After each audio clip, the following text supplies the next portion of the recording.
is Dr. Adam Kopsky from Advanced Raven Medical, and today I want to go over a quick tip that if you guys ever have seen these, they're just a gym ball, and it actually does really good for those if you have low back pain. Try it out.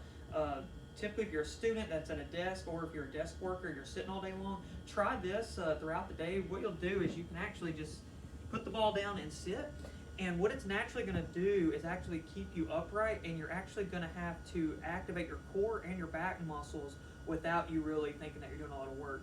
Now, you could get sore as you're going through the day, so don't sit on it, for 3 or 4 hours. Just do as you can, and that you'll feel it. And you'll actually see over the period of time that you'll actually, before you know it, start feeling strength there that'll actually help support your low back. So it's just an alternative that can help you at home.